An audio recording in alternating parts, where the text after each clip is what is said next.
Hello बच्चों, चलिए प्रश्न को पढ़ते हैं। इसमें लिखा है ए सदिश गुणन बी का जो बच्चों परिमाण है वो हमारा बराबर है किसके बच्चों?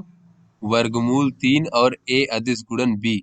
तो ऐसे में बच्चों हमें ए सदिश और बी सदिश के योगफल का परिमाण का मान बताना है बच्चों। ये 4 विकल्प दिए गए हैं, सही विकल्प का चयन करना है। तो चलिए बच्चों इस प्रश्न की मूल अवधारणा को हम देख लेते हैं बच्चों।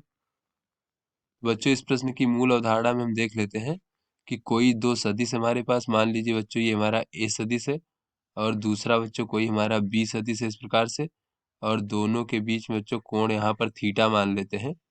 तो बच्चों दोनों सदिशों का जो योगफल होगा बच्चों ये इस प्रकार से होगा, ए सदिश धन बी सदिश बच्चों।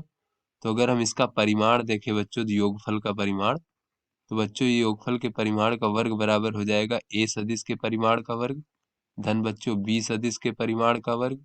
उसके बाद बच्चों धन 2 ए बी और बच्चों cos थीटा। इस प्रकार से ये बच्चों हमारा सदिशों का योगफल इस प्रकार से होता है।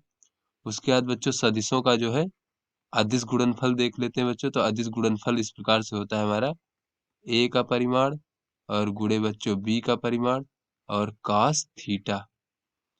उसके बाद बच्चों हम यहाँ पर देख लेते हैं जो बच्चों हमारा सदिश गुणनफल होता है वो किस प्रकार से होता है बच्चों। तो सदिश गुणनफल का अगर हम परिमाण देखें बच्चों, तो ये हमारा होता है ए का परिमाण गुणे बी का परिमाण और गुणे बच्चों साइन थीटा। चलिए बच्चों अपने प्रश्न को हल करते हैं। तो यहाँ पर हमें दिया गया है बच्चों यहाँ पर कि ये जो सदिश गुणनफल का परिमाण है वो अदिश गुणनफल का वर्गमूल 3 गुना है बच्चों। तो यहाँ पर देख लेते हैं, ये बच्चों हमें दिया गया है वर्गमूल 3 और ये बच्चों दोनों का ही। तो बच्चों यहाँ पर ये प्रश्न में जो है ये सदिश रूप में लिखा गया है बच्चों। तो यहाँ पर बच्चों हम यहाँ पर सदिश रूप में लिख लेते हैं इसको इस प्रकार से। तो बच्चों ये जो इसका परिमाण होता है सदिश गुणनफल का ये होता है ए, और बच्चों इसके परिमाण को इस प्रकार से लिख लेते हैं हम। तो ये बच्चों हो जाएगा ए बी साइन थीटा और बच्चों हो जाएगा वर्गमूल 3 और इसका परिमाण होता है बच्चों ए बी cos थीटा। तो यहाँ से बच्चों ए बी कट जाएगा और यहाँ से अगर हम tan थीटा बराबर देखें बच्चों तो वर्गमूल 3 हो जाएगा, और जो कि बच्चों हमारा tan 60 डिग्री का मान होता है, यानी बच्चों थीटा बराबर हमारा 60 डिग्री है।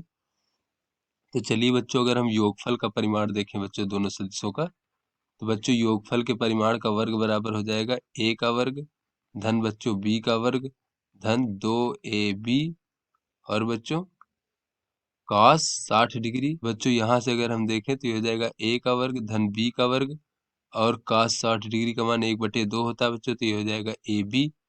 तो यहाँ से बच्चों ये हमारा इसके योगफल के परिमाण का वर्ग हो गया बच्चों। तो दोनों पक्षों का अगर वर्गमूल ले लेंगे तो इस प्रकार से बच्चों ये हमारे सदिशों के योगफल का परिमाण हमें प्राप्त हो जाएगा ए का वर्ग धन बी का वर्ग और बच्चों धन ए बी और इसकी घात हो जाएगा 1/2। तो चलिए बच्चों अपने विकल्पों को देखते हैं।